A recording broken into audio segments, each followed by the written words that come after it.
नमस्कार साथियों आपका हमारे चैनल में हार्दिक स्वागत है। रावण, रामायण, राम, ये तीन शब्द जो अच्छाई बुराई में क्या फ़र्क है और क्या अंतर है ये हमको बताते हैं, और इनके चरित्र से हमें बहुत कुछ जीवन में सीखना पड़ता है और सीखने को मिलता है। साथियों, रामायण रामायण का जैसे ही नाम आता है तो रामायण में दो चेहरे सामने आ जाते हैं, एक राम, दूसरा रावण, एक नायक, दूसरा खलनायक। क्या रामायण रावण के जो अवगुण थे उनके बारे में ही वृतांत चित्रण करने से आत्मसात महान ग्रंथकारों को मिला, या उन्हें रावण के जो और भी अच्छाई थी, विशेषताएं थी, उनके बारे में भी वर्णन करना चाहिए था। लेकिन रामायण को एक ऐसे लिखते समय ऐसे बंधनों में बांध दिया गया कि उसमें जहाँ एक और राम की सारी अच्छाइयों को अलंकृत किया गया, वहीं रावण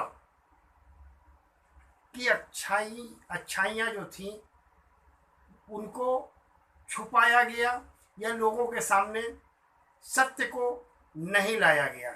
आज इस वीडियो में इसी विषय को लेकर चर्चा करेंगे।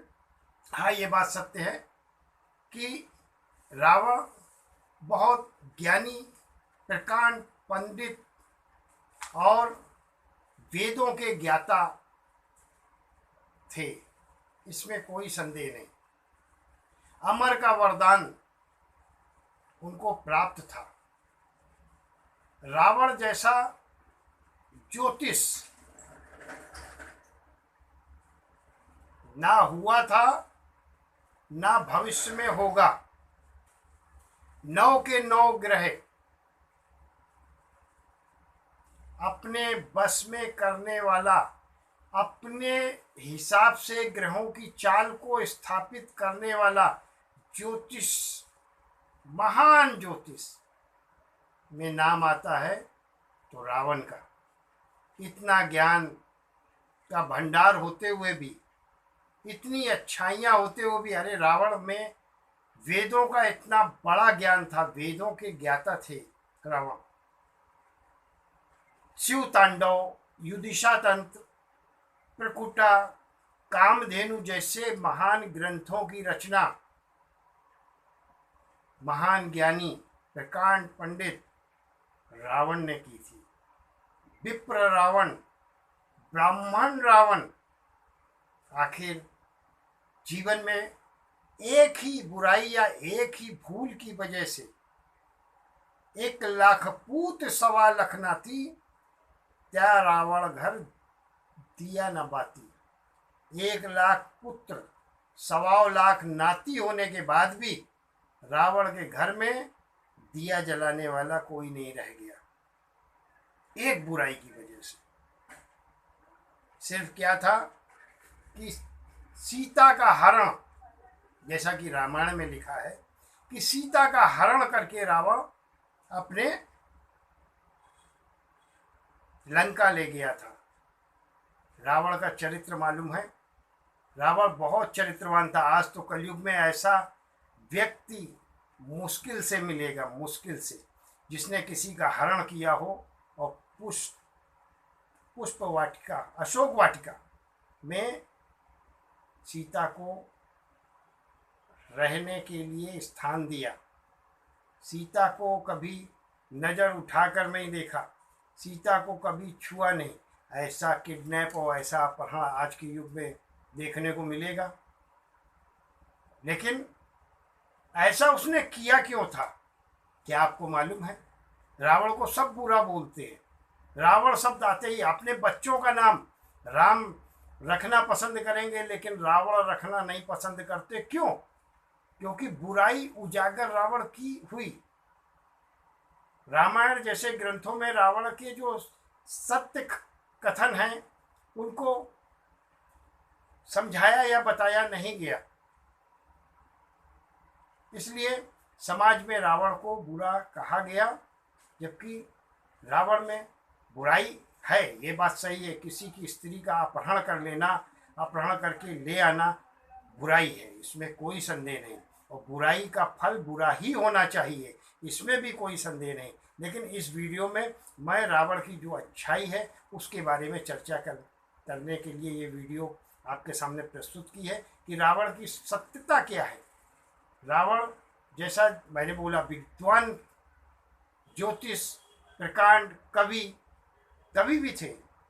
कवि थे, उन्होंने शिव तांडव काव्य ग्रंथ की रचना की थी और स्वयं काव्य गाया था, जिससे भगवान शंकर, भगवान शिव स्वतः प्रकट होकर उनको वरदान दिए थे। रावण, तो मैं बात कर रहा था बुराई की। रावण की एक बुराई भारी पड़ गई, सीता का अपहरण करना रावण के पूरे अच्छे कर्मों का नाश कर गया।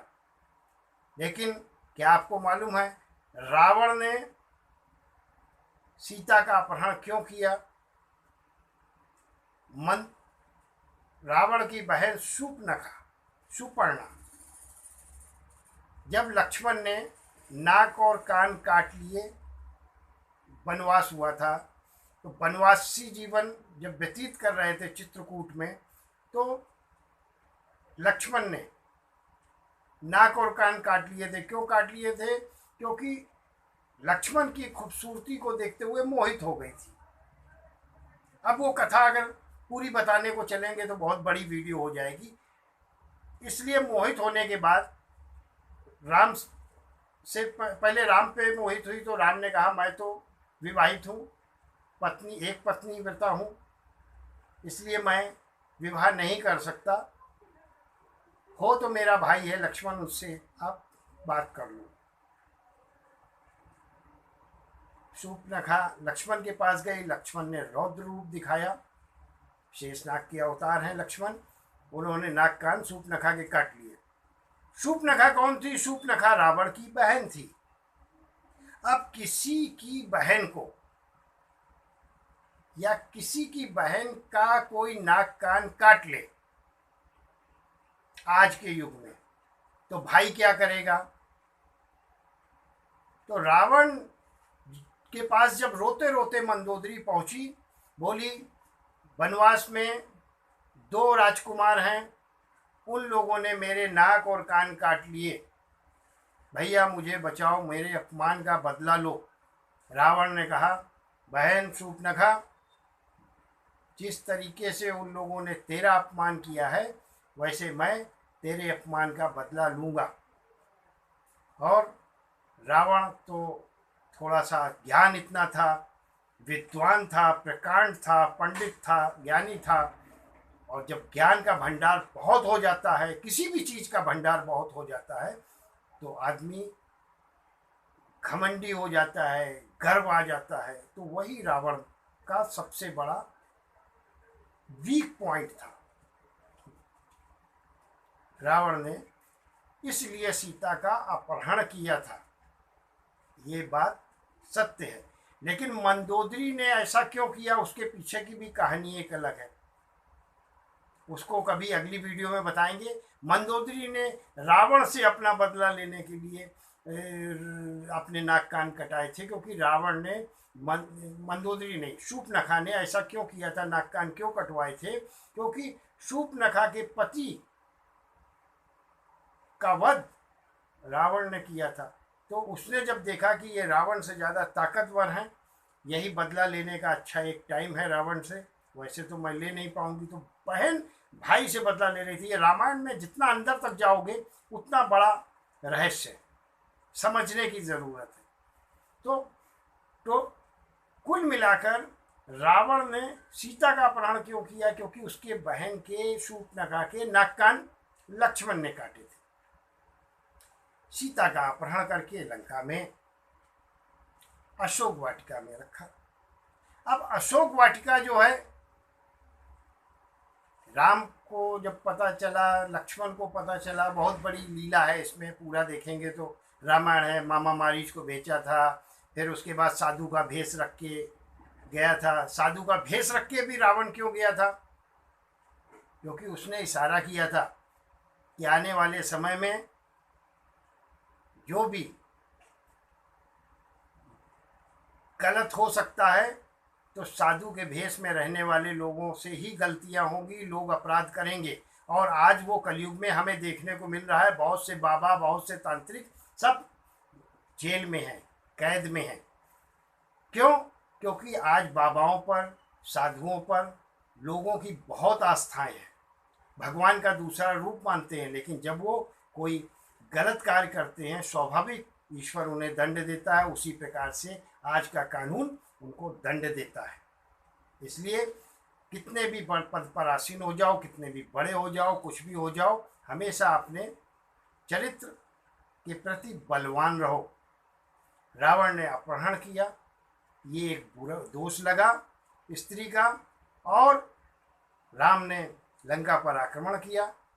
सीता को रावण के 1,00,000 पुत्र, 1,25,00,000 नाती, सबका ओम फट सुहा मतलब समापन करके सीता को वापस लाए।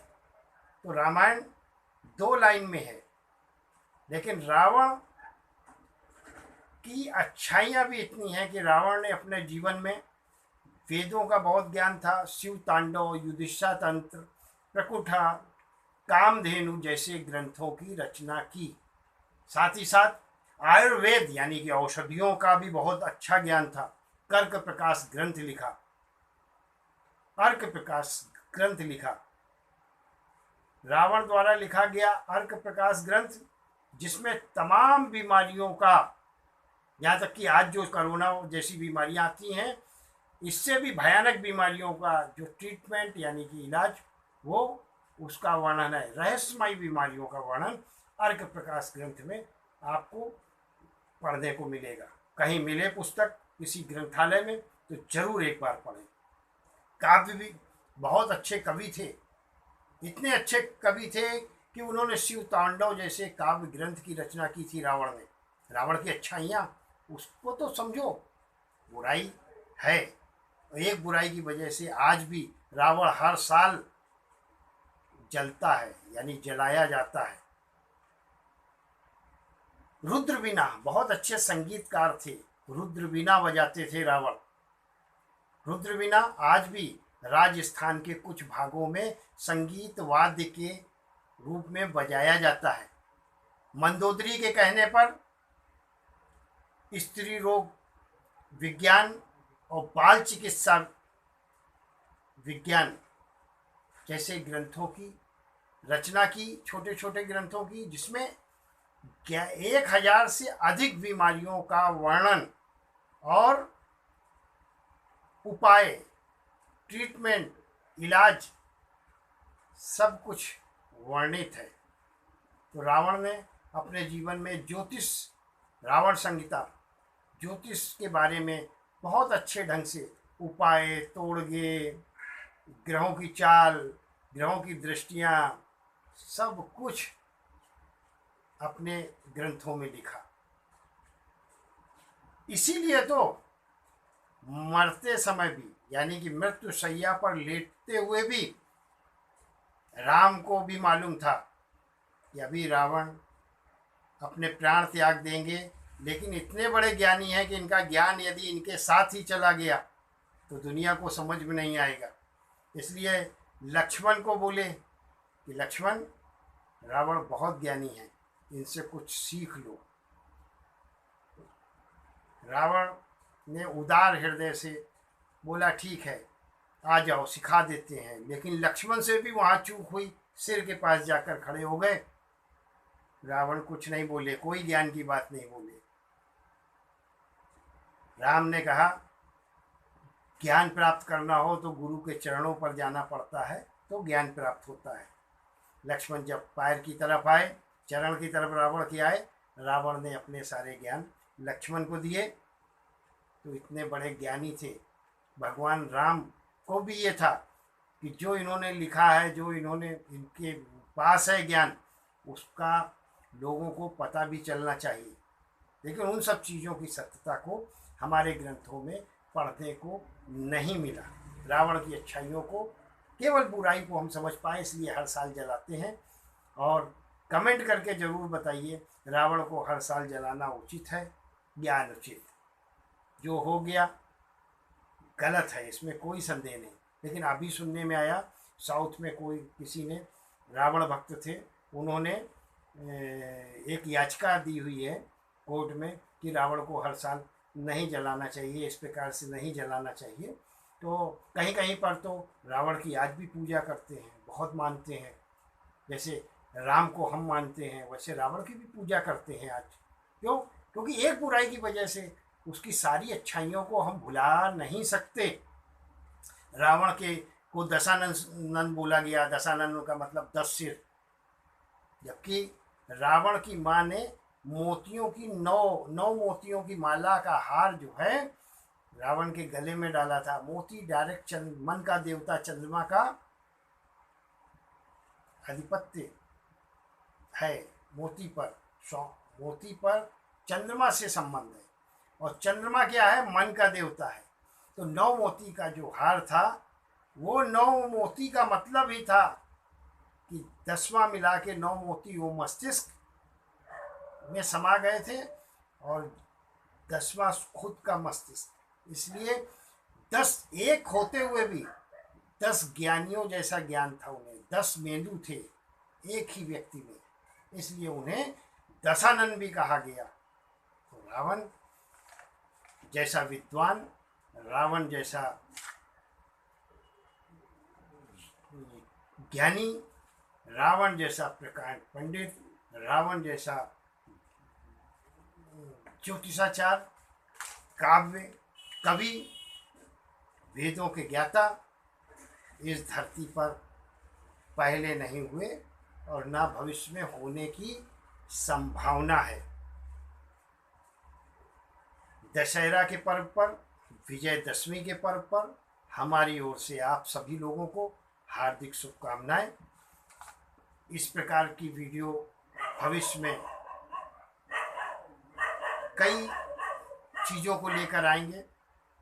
फिर एक नए विषय, नई चर्चा को लेकर कोशिश करेंगे कि बुराई जहाँ है तो एक बुराई की वजह से उसकी सारी अच्छाइयों को नज़रअंदाज नहीं किया जाए, ऐसा अपना प्रयास है। सच्चाई क्या है वो भी सामने लाई जाए, जिससे लोग सच्चाई को भी समझ सकें और बुराई को भी समझ सकें। निसंदेह रावण द्वारा किया गया कृत्य वास्तव में अच्छा नहीं है, बुरा ही है। लेकिन क्या रावण को उसके बाद इतनी बड़ी सज़ा कि हर साल पुतला दहन करना उचित है? कमेंट सेक्शन में ज़रूर बताइएगा। अगली वीडियो में फिर मुलाकात होगी। बोलो सियावर रामचंद्र की जय। अभी मैंने बोलो सियावर रामचंद्र की जय यह शब्द बोला। आज अगली वीडियो में आपको ये भी बताएंगे सिया कौन थी और चंद्र कौन थी। ये 2 नाम, राम को सभी लोग जानते हैं, राम की एक ही पत्नी थी सिया, तो फिर ये चंद्र कौन थी? अगली वीडियो में आपसे मुलाकात करेंगे, बात करेंगे चंद्र के बारे में। जो तत्व लोगों को पता नहीं है, कोशिश करेंगे अपनी वीडियो के माध्यम से आपको बताने में कि सिया और चंद्र सिया को तो सब जानते हैं, लेकिन राम के नाम के पीछे जो चंद्रा लगी है वो कौन है, राम की क्या संबंध है, क्या रिलेशन है। तब तक के लिए आज्ञा दीजिए। वीडियो बहुत लंबी थी, आपने देखा, बहुत बहुत आभार, बहुत बहुत धन्यवाद। वीडियो को शेयर करिए ताकि ज़्यादा से ज़्यादा लोगों को लाभ मिले। सब्सक्राइब चैनल को जरूर करें। ईश्वर आपको हमेशा सुखी रखे, संपन्न रखे। एक बार फिर से दशहरा की, विजयदशमी की आप सभी लोगों को हार्दिक शुभकामनाएं।